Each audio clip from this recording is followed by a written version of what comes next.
every year it feels like, or every other year it feels like, there is something going on with the Browns where I find it necessary to remind folks that I am a fan of the Cleveland Browns. And the reason I feel the reason to remind folks of that is not because I think people have forgotten, but to remember that I care about what's good for the Browns.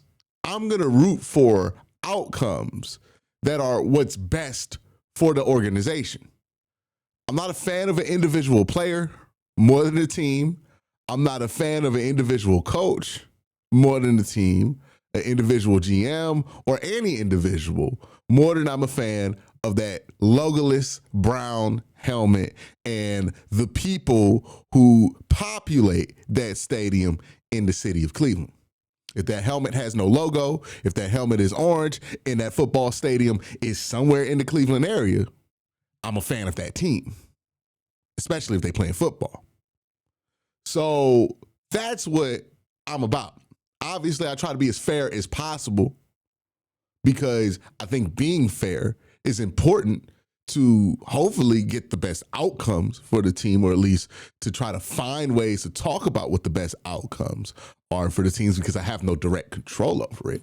But I feel the need to remind folks of this. And look, right now, it's whatever people are focusing on now. But this is not a new phenomenon for the Cleveland Browns, right? When it was 2019, 2018, and 2020, we had this whole thing going on with Odell, where there were Browns fans who wanted the team to not figure it out with Odell throughout that whole time he was here because they felt some type of way about Odell Beckham. And that wasn't what was best for the Browns. And I argue with people about how you just got to figure it out with Odell because that's what's best for the team. People wanted to do what they were comfortable with. They wanted a template of an athlete that they're more comfortable with at the wide receiver position. But Odell Beckham gave you immense potential. Same thing kind of happened with Baker Mayfield, right? Where it's like, hey, Baker Mayfield, he's not playing well. He's doing the stuff in the media again. And you got to ask yourself what's best for the Browns at that point. Now we are talking about Shedeur Sanders. Now, this dynamic has been interesting, right? Because at the beginning of the season and at the offseason, it was Shedeur fans who were advocating for stuff that I don't think was in the best interest of the team. It was just in the best interest of Shedeur, right? And look, if you're just a Shedeur fan, I understand why you have that perspective, but also respect that that's not my perspective. I don't care about any individual more than the team, right? If you're coming on this channel and expecting me to give out the Sanders family talking points, it's not going to happen. It's not what I do, right? So, because I care about the team winning games, I care about the people in the city who love the team being happy. That's what I care about, right? I grew up in Cleveland. I'm a Browns fan. I will always be a Browns fan more than an individual fan of anybody else. And hey, look, we've seen this with Myles Garrett. When it's time for Myles Garrett to get the smoke, Myles Garrett gets the smoke, right? When we feel like Myles Garrett ain't holding it down, Myles Garrett gets the smoke. And I love Myles Garrett. He's one of my favorite players of all time. But hey, nobody's bigger than the team, right? You know, it's like the Temptations. Nobody's bigger than the group. But people did come to see Myles, right? People did come to see Myles. Anyway, that is what I care about. And when it was people who are advocating for Sanders, who are advocating for stuff that wasn't in the best interest of the team, but just in the best interest of one player, I push back on it. This might make some people uncomfortable, but now we're getting to the point to where there are folks advocating for things that are in the best interest of the Browns because they don't like Shedeur Sanders. And I think that's ridiculous. I've said it on here before. I think the Browns, from a quarterback perspective, are probably in the best position they are to solve that problem this offseason than they've been any year they've had to solve it, right? They have a clear avenue to an early pick in the draft if they want to take that avenue. And this year's draft provides two viable early first round selections at the quarterback position in Dante Moore and Fernando Mendoza. You may not agree with me on that, but that's my opinion. I think that there are two viable first round picks in this draft at the quarterback position, which is rare, right? You don't always have a draft where there are multiple viable early first round selections at the quarterback position. So if the Browns do not win a ton of games down the stretch and they are picking early and they aren't thrilled with what they've seen at the quarterback position, well, there's an answer there for them.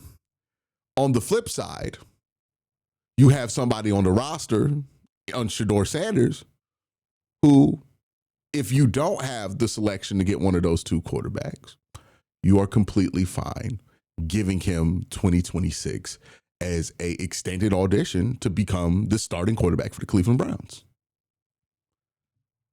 You win, you win. You lose, you win. That is what we call a win-win scenario. Now, there are some fans who understand the draft part of this, but are rooting against the Shedeur part of this. Me personally, I'm excited to see it play out. If Shedeur can win a couple of games down the stretch, I think that'd be a really good thing for the team because that proves that Shedeur can play winning football and win against some teams that are record-wise much better than the Cleveland Browns, right? And I know that people are going to be like, well, what if he plays well but doesn't win? It's not super likely that he has a bunch of games like they had in Tennessee, right? Like if he plays well, the defense is going to play better than they did against Tennessee, and the Browns are likely going to win games. We've watched this team all season. The idea that we're going to get great quarterback play for 4 weeks and not win a couple of games is crazy because anytime this team has gotten anything close to decent quarterback play, for the most part, they've won games over the last 2 years. But nonetheless, right, if Shedeur plays well enough, the Browns defense does what they're supposed to do, which I imagine they will, you can win games. And if you win a couple of games, no, you won't be in line to draft somebody at the top of the draft, but you'll feel really good about Shedeur Sanders going into 2026. And you can put some pieces around him, give him a whole offseason, let him practice with the ones for the whole offseason, let him kind of trial out as QB1 for this football team and see how that goes for next year. And if it works out, cool. Quarterback problem solved. We can also focus on other issues that the team has, and hopefully we get back to winning some football games, playing some playoff football, and getting to some meaningful football. And if he doesn't succeed in that trial run and he's not good and you have a low draft pick, then, well, maybe you could try again at quarterback in 2027, which also projects to be a decent quarterback class. So if you're the Browns, again, this is probably the best you felt if you're looking at this objectively and you're not too caught up with how you feel about Sanders fans or too caught up with how you feel about post-game interviews for one of the quarterbacks in the draft. You are feeling like you're in a good position, and yet everybody's mad, everybody's arguing, everybody's upset. But both these things, both these outcomes are good things, right? If Shedeur becomes a franchise quarterback for the Cleveland Browns, that is a good thing for the Cleveland Browns. If the Browns get a pick to take a swing on a quarterback early on that they really, really like, that is a good thing for the Cleveland Browns. And if that quarterback becomes a franchise guy, that's a good thing for the Cleveland Browns. If the Browns draft a guy and Shedeur stays on the team and Shedeur turns into a great quarterback and the guy you draft turns into a great quarterback, that is also a really good thing for the Cleveland Browns. Some people don't want Shedeur to be good because they either want to win an argument with people online or because they got caught up in how they feel about some of Shedeur's most extreme fanatics along the way. This is something that I've been trying to avoid, and I think a lot of people have been trying to avoid, because the difference between Shador and how he carries himself and how some of the more extreme people in the Sanders universe, I guess I'll call it, handle themselves is completely different. We'll talk about that in just a second, but I gotta thank my sponsor, Sleeper. Real quick, just want to let you guys know Sleeper has a new offer here.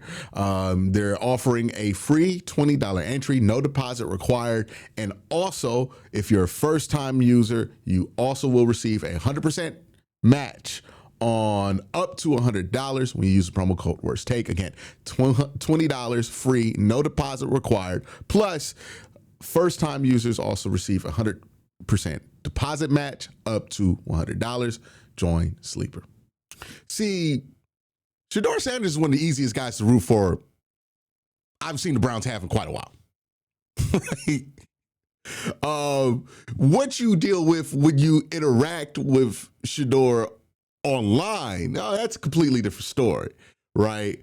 But if we're just talking about the things that actually matter when it comes for rooting for somebody to become your franchise quarterback, Shador offers nothing that would make you want to turn away from it. He doesn't have any off-the-field controversies.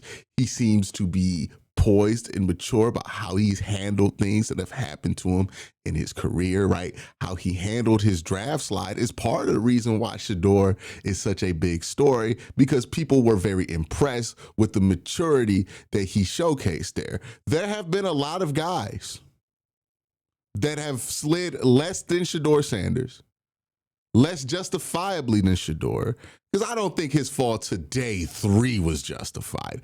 Day 2, I thought he was always going to be a day 2 pick, more than likely. But falling out of day 2 entirely to day 3, that was like shocking. And then he didn't even go in the first round, I think, in day 3. I think he went in the 5th round. So he had to wait a whole round. It was crazy, right? He fell further than anybody expected. He would have been justified to crash out. We have seen people who have fallen only 20 spots in the draft from where they were projected crash out, right? Aaron Rodgers, Brady Quinn. Brady Quinn didn't necessarily crash out, but Aaron Rodgers certainly did, right? You know what I mean? That is something that people were impressed by, and I'm impressed by how he's handled the media, how he's handled everything about his journey, and the maturity he's demonstrated in his ability to understand his situation. See, while you might debate with people online about why it is that Shador being a 5th round pick is just going to make his journey harder, and the realities of that, you could debate with Shador fans online, but the reality is Shador understands this reality, right? There was the clip that comes out with him and Cam Ward, he's talking about what he's about to do at the end of the season, and in the off season, and Shador's like, I gotta make it to the end of the season before I can even worry about that. We got 2 different world of problems, because he understands Cam Ward is the number 1 overall pick.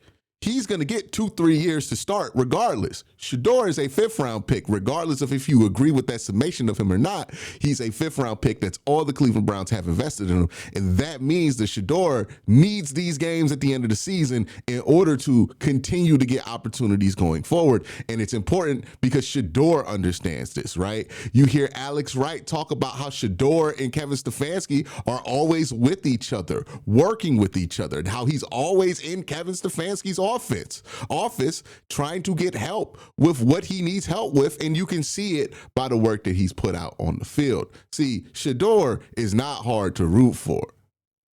You just don't like interacting with his fans online, which is fair, because we've seen some crazy stuff, right? When you see Shannon Sharp and Chad Johnson talk about how the last 4 games of the season are sabotage for Shador, when it's almost impossible to interact about the Cleveland Browns without somebody telling you that the team hates Shador, and they're trying, when you deal with that part of it, oh yeah, it's not fun.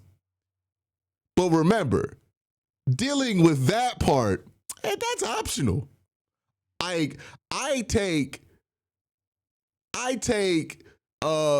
unkind messages from some of the more fans who are more deep into the Sanders fan base. And look, this video is going to do nothing to stop them. I bet they're going to be all over the comment section of this video, and it's fine.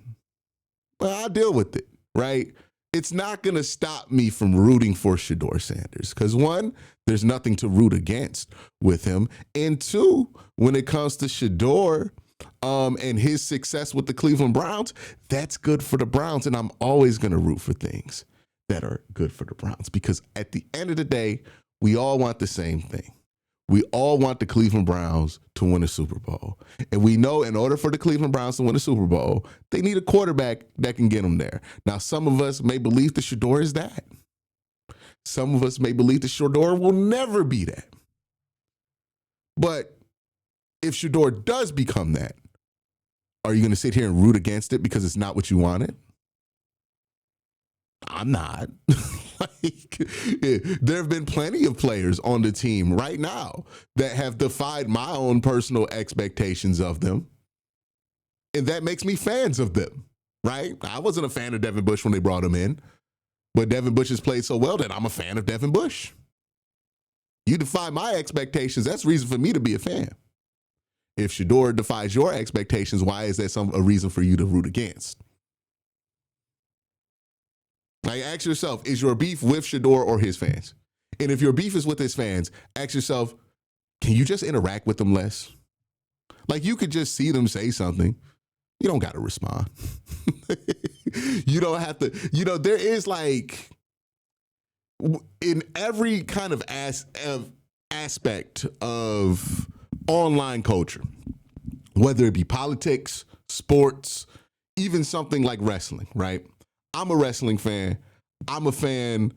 I watch AEW more than I watch WWE. I don't really watch WWE anymore, right? And the reasons I don't watch WWE aren't really anything personal. It's just I aged out of it, me personally. Like, I don't like the product as much as some others do, but I do like what AEW does, right?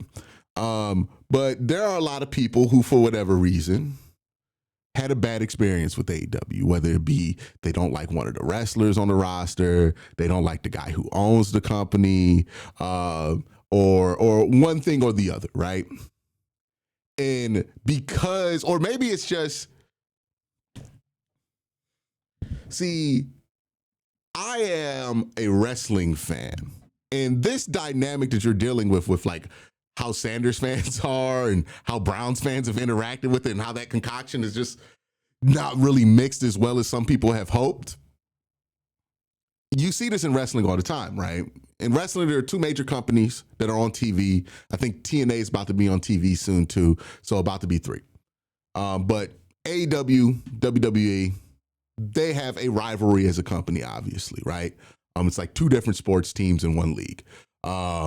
There are a lot of WWE diehards, there are a lot of AEW diehards, and interacting with the diehards of either company, and I say this as somebody who primarily only really watches AEW, interacting with the diehards of either company is pretty similar to interacting with diehards of like the Shedeur stuff, right? And it's the same thing we dealt with the Odell Beckham stuff. It's the same thing we dealt with Baker Mayfield. This is really nothing new, is what I'm trying to say here. But when you have those diehards and they can feel how they feel, there could be a situation where you might like AEW, but then you had a bad reaction or interaction with an AEW stan, all elite Mikey 12, called you a terrible person for not liking a Shibata interview or something like that. By the way, deep cut for those who watch. But, maybe something like that happens. And then all of a sudden you find yourself not enjoying a product that you might have enjoyed if you didn't have that interaction, because now you're so focused on those type of fans that you can't even enjoy the thing that you came to enjoy. See, you love wrestling. AEW puts on good wrestling. You don't want to enjoy it because you don't want to be enjoying the same thing that some of the people you had arguments online with were. I find that to be stupid. If Shedeur plays well, I'm going to enjoy Shedeur.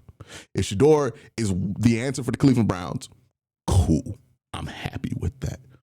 Because again, what I care about and what most of us care about who watch this channel, who watch Browns focused videos, multiple days for 365 days. What you care about is the Browns being good again. And if he can help us get there and he's part of that solution, I'm going to root for him. I don't care what his fans are like. I don't care how annoying his stance can be. Okay, cool. I'm just going to ignore it. And I'm going to talk about the things that are productive for this team. That's why I'm not putting up and doing a whole reaction to that ridiculous ass Chad Johnson, Shannon Sharp take, right? And that's why I'm trying to do less of that kind of stuff, because it ends up only making people root against things that are good for the Browns. And I don't want that. So just wanted to kind of give my 2 cents here. It's kind of an editorial today, not really as focused of a video as I would like. But I wanted to get that off my chest, because my number one pet peeve is when Browns fans start rooting for stuff that's not good for Browns fans because we want to spite somebody else in the fandom.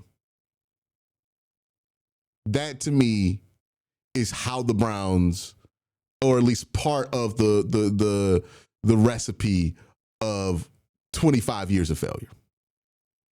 I don't ever want to see Browns fans spiting other Browns fans at the expense of other Browns fans.